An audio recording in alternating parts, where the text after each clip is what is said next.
He's one of those guys that if you cannot get your hands on him, he's going to take the top off the defense. All right, gentlemen. So we have been working on stacking this board all winter long, and we're at that point where we got about 200 players on the board. We got a lot of lower round guys, but we really want to be attentive with these top players. First player I want us to talk about with Joe up here is Calvin Austin III, wide receiver from University of Memphis. And Joe, I'd like you to tell me why the size is not a concern for you as a player who's 5'0", 170 pounds. Now, you're definitely mindful of the size, but if you just watch defensive backs try to run with this guy, man, it looks like they're trying to chase a rabbit out there. He has the twitch, he has his short area explosiveness to uncover at all levels of the field. So when you guys did the cross-check, right, because Joe did the regional watch, he came back, he's super pumped. We go to the Senior Bowl, we see him in that environment, and then you did the deep dive on the film for ourselves because we did that after the Senior Bowl.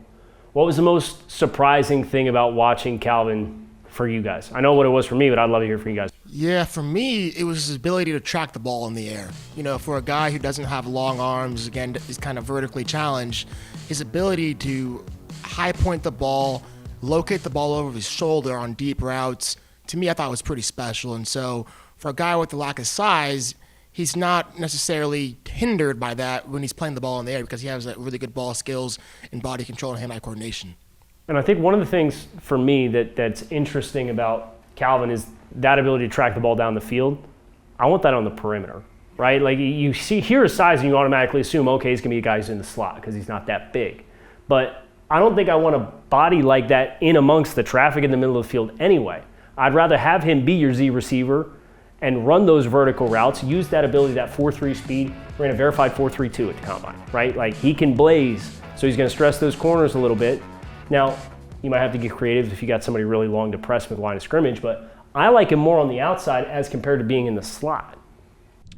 I think the thing you have to think about if you play him on the outside, though, is that there will be offensive coordinators who'll get creative. They'll play him off the line and try to tighten him down to the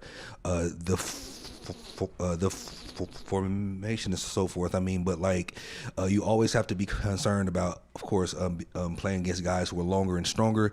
Him playing through contact because he's not very heavy. He doesn't necessarily play as strong as well. So I think those are also some concerns you have to worry about him playing on the outside. How has the game's changes in recent years changed your guys' perception on Calvin and his projection to the next level versus maybe 10 years ago? NFL offenses have found ways to get guys like him the football and find success with it.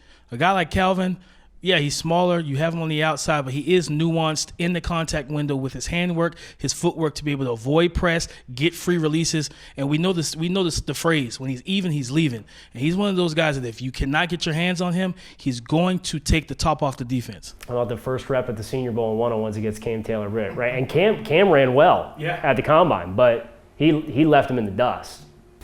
He's got that dynamic release package, and so I know that you don't normally think about a smaller receiver like this playing up on the line of scrimmage, but because he can take those steep angles and really reduce surface area, and he doesn't offer a lot of surface area to begin with, and how quickly he can accelerate, this guy has a really dynamic release package for 170 pounds.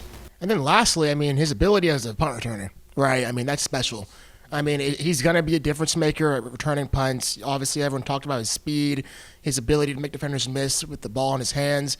That's directly translatable to the kicking game and the punt game. So I think at worst, you're getting potential Pro Bowl punt returner for the next level. So, Joe, obviously, when you did the presentation originally, it was, if a guy like Tutu Atwell can go in the second round, why can't Calvin Austin III? Man, Calvin Austin is such a more nuanced football player than Tutu Atwell, where the route running, the hands, the ball skills, the competitive toughness, I think, is all superior in a guy like Calvin Austin. And so, yeah, it only takes one team to love you like that. And I think if you do look at it through that lens of, hey, Tutu Atwell, who has a lot of similarities in terms of size and explosiveness, if he can be coveted in that range of the draft, tell me why Calvin Austin can't be that type of player as well. Calvin Austin III, University of Memphis, early third round valuation for TDN Scouting Department.